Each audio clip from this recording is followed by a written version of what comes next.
தளபதி விஜய் திருச்சியில் பிரச்சாரம் பண்ணுறதுக்கு போலீஸ் சைட்லேருந்து பர்மிஷன் கொடுத்துருந்தாங்க. என்னடா இது, எந்த ஒரு பிரச்சனையும் இல்லாமல் சரி ஓகேன்னு சொல்கிறாங்க அப்படின்னு பார்த்தா பின்னாடியே நிறைய ரெஸ்ட்ரிக்ஷன் சொல்லியிருக்காங்க. அது என்ன அப்படின்றத நம்ம டீட்டெயில்டாக இந்த வீடியோவில் பார்க்கலாம்.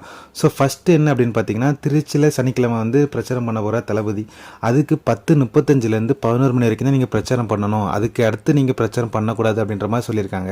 நெக்ஸ்ட் என்ன பார்த்தீங்கன்னா, திருச்சியில் தளபதி வரும்போது பொதுமக்கள்லாம் சேர்ந்து தளபதியை வரவேற்கக்கூடாது அப்படின்ற மாதிரி சொல்லியிருக்காங்க. அதாவது எந்த ஒரு வெல்கம் இன்விடேஷன் எதுவுமே இல்லாமல் தளபதி வரணும், வந்து பேசிட்டு அவர் அடுத்து கிளம்பிடணும் அப்படின்ற மாதிரி சொல்லியிருக்காங்க.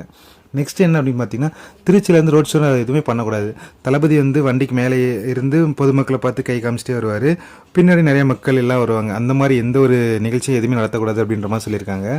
நெக்ஸ்ட் என்னன்னு பார்த்தீங்கன்னா, போலீஸ் வந்து ஒரு சில பிளேஸ் தான் சொல்லியிருக்காங்க, இந்த பிளேஸ் வழியாக தான் நீங்கள் ட்ராவல் பண்ணி வரணும், மற்ற பிளேஸ் எதுக்கும் நீங்கள் போகக்கூடாது அப்படின்ற மாதிரி சொல்லியிருக்காங்க. அந்த பிளேஸில் மட்டும்தான் தளபதி விஜய் ட்ராவல் பண்ணுன்ற மாதிரி அப்படின்னு கொடுத்துருக்காங்க. நெக்ஸ்ட் என்னன்னு பார்த்தீங்கன்னா, தளபதி விஜய் வந்து பிரச்சாரம் பண்ணும்போது எந்த ஒரு இசைக்குழுவும் வாசிக்கக்கூடாது அப்படின்ற மாதிரி சொல்லியிருக்காங்க.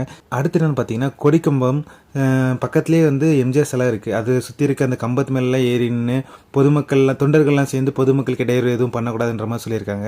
அப்படி ஏதாவது பண்ணுறாங்க அப்படின்னா அதுக்கு வந்து முழு பொறுப்புமே வந்து டிவிக்கு நீங்கள் உங்கள் சைடில் தான் நீங்கள் அதை எடுத்துக்கணும் அப்படின்ற மாதிரி சொல்லியிருக்காங்க.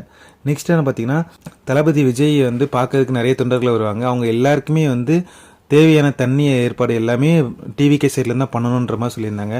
இந்த விஷயம் வந்து நீங்கள் சொல்லணும்னு அவசியம் கிடையாது, அது கண்டிப்பாக தளபதி தெரியும், அது கண்டிப்பாக அவர் பண்ண தான் போகிறாரு. இப்படி எக்கச்சக்க நிபந்தனைகள் சொல்லியிருக்காங்க. அப்படி எல்லாத்துக்கும் ஓகே அப்படின்னு சொன்னால் மட்டும்தான் நாங்கள் வந்து உங்களுக்கு பர்மிஷன் தருவோம், இல்லாட்டினா நாங்கள் சட்டப்பூர்வமாக நடவடிக்கை எடுப்போன்ற மாதிரி சொல்லியிருக்காங்க. இப்போது நான் என்ன சொல்ல வரேன்னா, எத்தனையோ கட்சி வந்து பிரச்சாரம் பண்ண தான் செய்கிறாங்க. ஏன்னா 2026 எலெக்ஷன் வரப்போகுது. ஸோ எல்லா கட்சியும் நேரத்துக்கு பிரச்சாரத்தை ஸ்டார்ட் பண்ணிடுவாங்க. ஆனால் எந்த ஒரு கட்சிக்குமே வந்து இவ்வளோ தடைகள் கிடையவே செய்யாது. ஆனால் டிவிகேக்கு மட்டும் இவ்வளோ தடைகள். நான் வேறு என்ன சொல்கிறது, எல்லாம் பயம்தான்.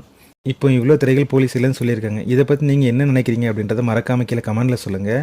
அண்ட் இந்த மாதிரி நிறைய வீடியோ நீங்கள் பார்க்கணும்னு நினச்சிங்கன்னா மறக்காமல் நம்ம சேனலை சப்ஸ்கிரைப் பண்ணிக்கோங்க. அப்போ தான் தளபதி பற்றிய எல்லா அப்டேட்டும் உங்களால் உடனுக்குடன் பார்க்க முடியும்.